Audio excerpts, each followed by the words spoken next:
Hello everyone, welcome back to Vandana's शिक्षाप्रद कथा।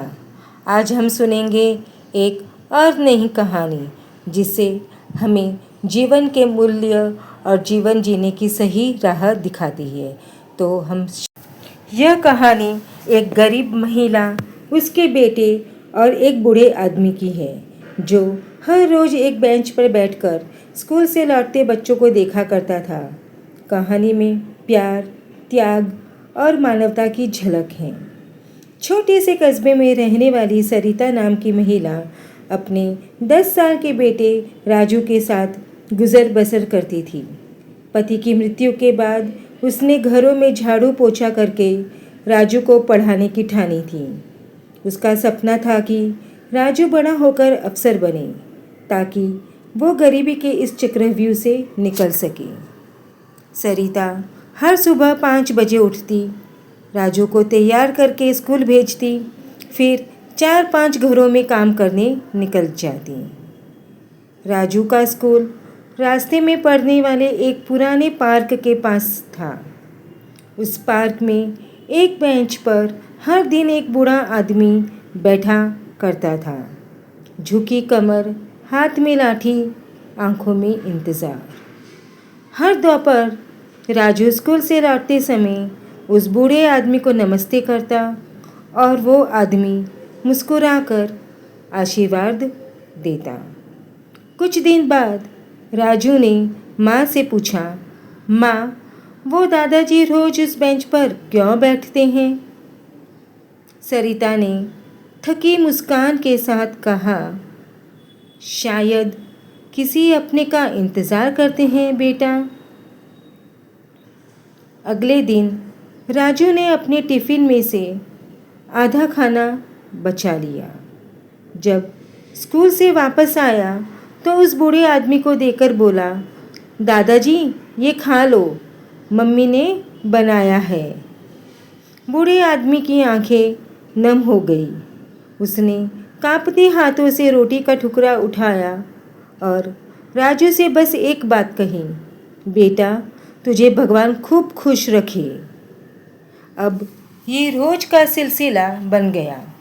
राजू हर दिन दादाजी के लिए टिफ़िन में से खाना बचाता और वो आदमी दुआएं देता। एक दिन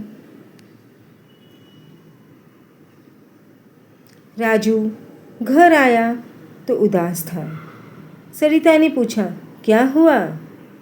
राजू बोला, दादाजी आज बेंच पर नहीं थे। सरिता ने समझाया, शायद किसी काम से गए होंगे, कल होंगे।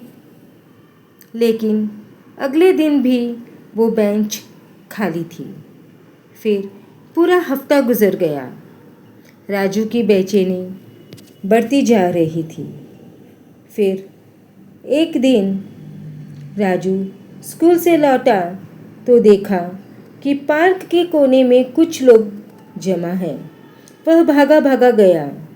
वहाँ एक आदमी ने बताया, ये बूढ़े बाबा कई दिन से बीमार थे, सड़क किनारे ही बेहोश मिले, कोई पहचान नहीं थी, अब अस्पताल में हैं। राजू तुरंत घर जाकर माँ से ज़िद करने लगा, मुझे अस्पताल जाना है, मुझे दादाजी से मिलना है।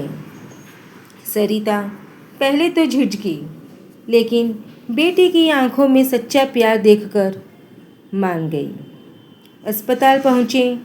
वहाँ एक नर्स ने बताया, बाबा को कोई देखने नहीं आया, बहुत कमज़ोर हैं। राजू दौड़कर दादाजी के बेड के पास गया और उनका हाथ पकड़ लिया। बूढ़े आदमी ने आंखें खोली, मुस्कुराया और बहुत धीमी आवाज़ में कहा, तू आ गया? राजू ने उनकी हथेली में टिफ़िन रख दिया।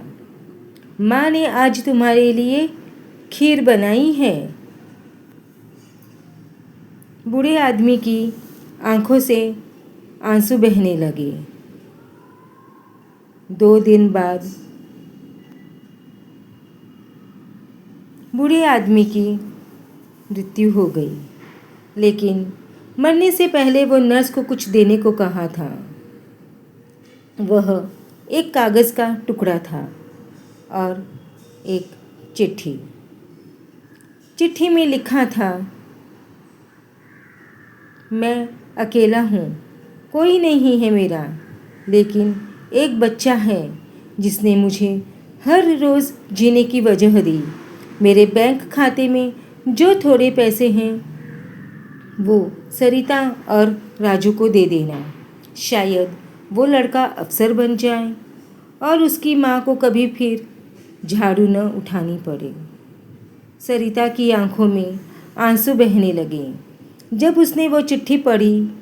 वो कहने लगी, मैंने कभी सोचा भी नहीं था कि मेरा बेटा किसी की ज़िंदगी में इतना उजाला भर देगा।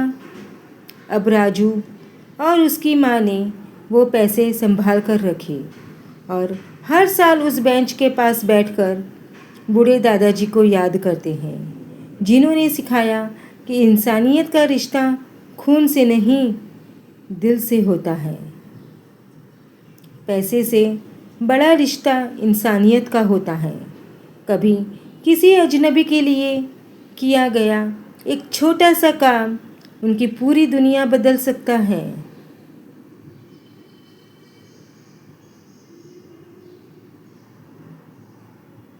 धन्यवाद।